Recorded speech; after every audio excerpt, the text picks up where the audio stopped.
தாய் தமிழ் உறவுகளுக்கு வணக்கம். டெல்லியில் ஜோசப் விஜய்க்கு விருந்து வைத்து எம்பி பதவி கேட்கின்றார்.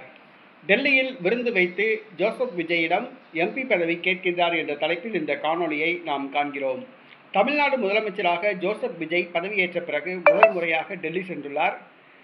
நிதியமைச்சர் சீதாராமன், நிர்மலா சீதாராமன், பிரதமர் நரேந்திர மோடி ஆகியோரை சந்தித்து சம்பிரதாயமாக பேசியுள்ளார். இன்றைய தினம் அவர் காங்கிரஸ் கட்சி முன்னாள் தலைவர் சோனியா காந்தியை சந்திக்கின்றார். சோனியா காந்தி வீட்டுக்கு செல்கிறார். சோனியா காந்தி அவருக்கு தடபுடலான விருந்து ஒன்றை ஏற்பாடு செய்துள்ளார்.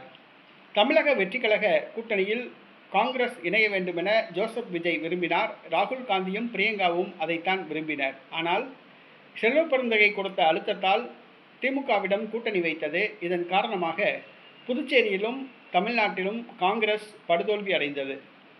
இந்த தவறை புரிந்து கொண்ட காங்கிரஸ் தேர்தலுக்கு பிறகு தமிழக வெற்றி கழகத்துடன் கூட்டணி அமைத்து அமைச்சரவையில் பங்கு பெற்றுள்ளது. தமிழ்நாட்டிற்கு 59 ஆண்டு காலம் கழித்து காங்கிரஸ் கட்சியை சார்ந்த 2 பேர் அமைச்சரவையில் பங்கு பெற்றுள்ளார்கள். இந்த சூழ்நிலையில் ஜோசப் விஜய்க்கு தடபுடலான விருந்து ஒன்றை சோனியா காந்தி ஏற்பாடு செய்துள்ளார்.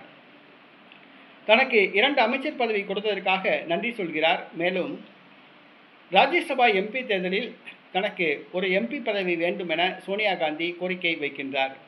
காங்கிரஸ் கட்சிக்கு ஒரு எம்பி பதவி வேண்டும் என கோரிக்கை வைக்கிறார். அதற்கு ஜோசப் விஜய் சம்மதிப்பார் என கூறப்படுகிறது. கடந்த சட்டசபை தேர்தலுக்கு முன்பாக தேர்தல் ஒப்பந்தத்தில் திமுகவிடம் ஒரு எம்பி பதவி வேண்டும் என கோரிக்கை வைத்தார். அதன்படி திமுக ஒரு எம்பி பதவியையும் 28 சட்டமன்ற தொகுதிகளையும் வழங்கியது. திமுகவின் தயவால் காங்கிரஸ் கட்சியை சார்ந்த ஒருவர் தேர்தலுக்கு ஒரு மாதத்துக்கு முன்பாக ராஜ்யசபா எம்பி ஆனார். தற்பொழுது காங்கிரஸ் கட்சிக்கு 5 சட்டசபை உறுப்பினர்கள் தான் உள்ளார்கள். ஒரு எம்பி பதவி வேண்டும் என சோனியா காந்தி கோரிக்கை வைத்துள்ளார். ஜோசப் விஜய் ஏற்பார் என கூறப்படுகிறது. தடபுடலாக விருந்து வைத்து ஜோசப் விஜயிடம் எம்பி பதவி கேட்க முடிவு செய்துள்ளார் சோனியா காந்தி.